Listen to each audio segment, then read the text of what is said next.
Assalamualaikum warahmatullahi wabarakatuh. Perkenalkan nama saya Muhammad Rizky Abdillah dengan NIM 11522110019.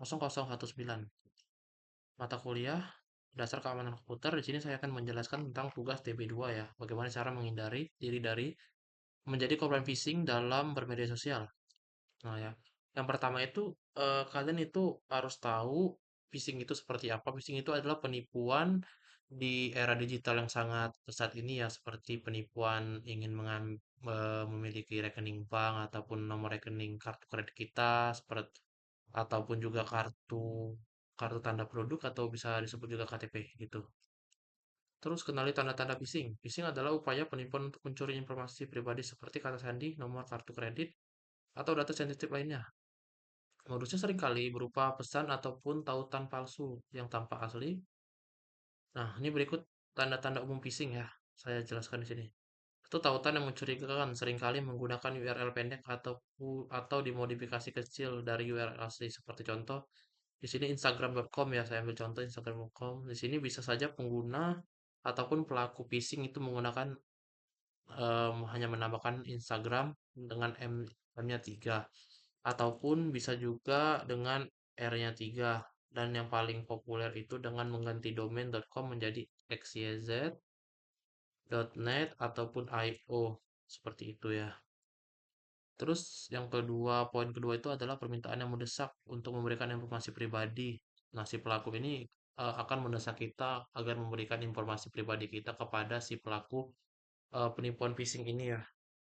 Lalu juga seperti kita itu dihipnotis gitu akan sangat percaya pada si pelaku pelaku phishing ini. Terus yang ketiga itu penawaran terlalu bagus untuk menjadi kenyataan. Nah, biasanya itu tawaran yang diberikan itu berupa uang tunai, mobil ataupun motor dengan iming-iming kita akan mendapatkan hadiah tersebut dari beberapa vendor yaitu bank, Facebook, Meta ataupun lainnya gitu.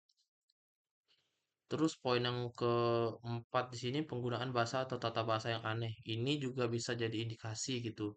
Jika memang eh, customer service asli ataupun penipuan phishing itu dia tata bahasanya itu sangat aneh seperti apabila kita menghubungi customer service Bank BCA itu tata bahasanya sangat rapi dan tertata. Beda halnya dengan pelaku phishing, tata bahasanya sangat aneh dan juga sangat mencurigakan. Terus kedua, selalu periksa URL yang seperti saya sebutkan tadi di sini. Sebelum mengklik tautan, pastikan URL-nya benar. Hindari mengklik tautan yang mencurigakan, terutama dari sumber yang tidak dikenal. Jika ragu, kunjungi situs web resmi langsung melalui browser, bukan melalui tautan dalam pesan. Nah, seperti itu. Contohnya itu seperti yang saya sebutkan tadi. Tadi ya bisa dari apabila dia tautan resmi itu biasanya dimulai dari .com, diakhiri .com ataupun sebagainya. Namun ada beberapa kasus domain di belakang ini tidak hanya .com ataupun bisa .gov seperti contohnya .org dan lain sebagainya begitu. Dia aktifkan autentikasi dua faktor ataupun bisa untuk sekarang kita bisa sebutkan OTP ya. Gunakan fitur autentikasi dua faktor di media sosial Anda jika menambahkan lapisan keamanan ekstra. Bahkan jika seorang mendapatkan kata sandi Anda, mereka tidak akan bisa masuk tanpa kode tambahan. Nah, ini seperti yang saya contohkan ini. Saya di sini menggunakan Google Authenticator ya. Saya akan tunjukkan di sini. Apakah terlihat sebentar? Nah, saya menggunakan Google Authenticator yang ini ya. Google Authenticator, saya open. Di sini ada OTP saya. Ini sebagai contoh saja ya. Ini ada OTP. Jika saya login di situs seperti Facebook ataupun Instagram, saya hanya login ID password, lalu setelahnya dari Google Authenticator itu akan mengirimkan OTP baru yang bertahan hanya selama 1 menit di handphone saya dan akan diganti dengan OTP yang baru gitu. Terus yang keempat, jangan mudah percaya dengan pesan atau akun asing. Waspadalah terhadap akun yang mengklaim sebagai perusahaan atau individu resmi, tetapi tidak memiliki tanda verifikasi centang biru. Jika Anda menerima pesan atau mencurigakan dari teman, pastikan untuk mengonfirmasi langsung kepada mereka.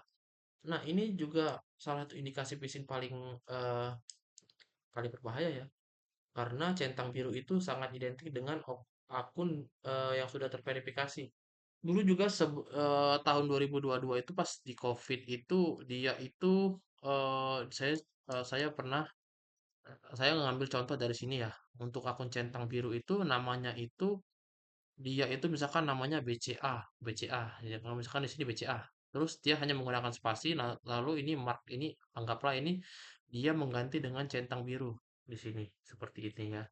Namun centang biru ini dulu sempat sudah dihapus ya untuk sekarang karena sangat tidak baik karena banyak pengguna yang tidak eh, yang menyalahgunakan emoji tersebut. Sini dulu ada di sini. Ungu, hijau, lalu biru di sini. Terus yang kelima, hindari mengunduh lampiran dari sumber tidak dikenal. Hindari pengunduhan file dari email atau pesan yang tidak dikenal karena ini dapat berisi malware atau program berbahaya lainnya. Nah, saya kasih contoh di sini. Yang paling umum itu adalah penipuan dari undangan pernikahan. Di sini saya kasih contoh saja undangan pernikahan dot ap dot pdf dot apk. Nah, di sini ada APK ataupun ataupun ini APK ini biasanya sering kali kita jumpai di Android ya. Nah, seringkali orang-orang awam ini ini yang dikira ini adalah file PDF untuk dibaca dan dilihat, namun ini adalah berisi APK gitu. Nah, APK ini setelah kita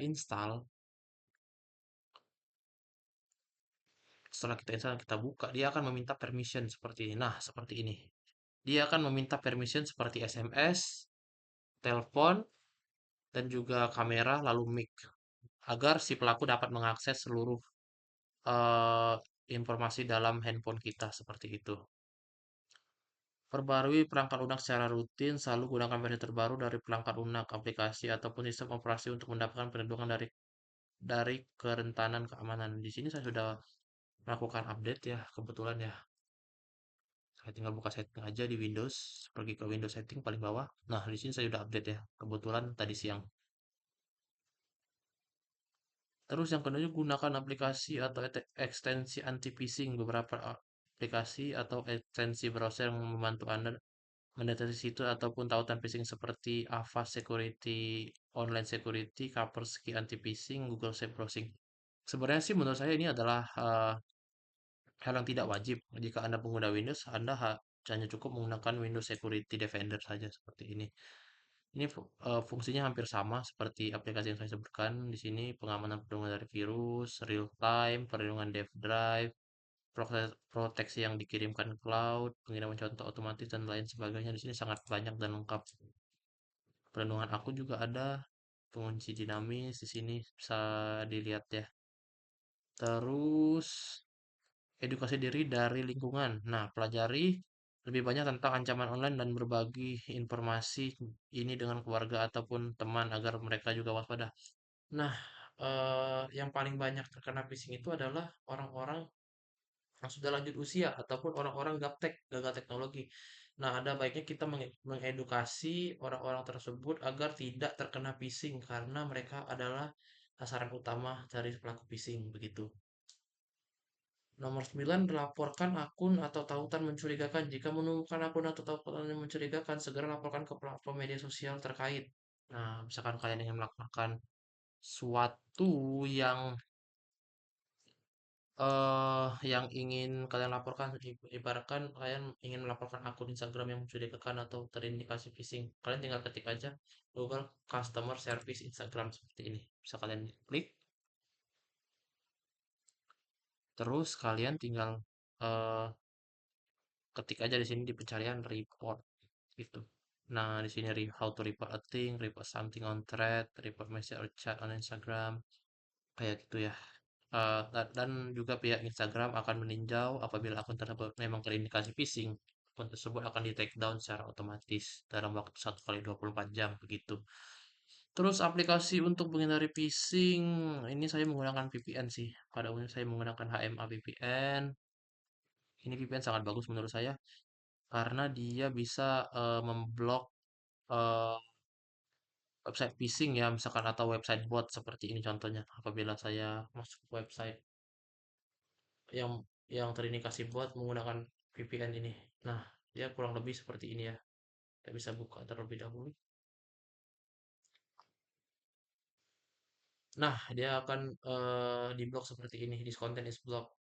Seperti ini ya. Terus Google Authenticator sudah saya jelaskan sebelumnya gitu. Oke, kemungkinan di ini akhir dari presentasi saya mengenai edukasi bagaimana cara menghindarkan diri dari menjadi korban phishing di dalam bermedia sosial. Lebih dan kurangnya saya mohon maaf. Wassalamualaikum warahmatullahi wabarakatuh.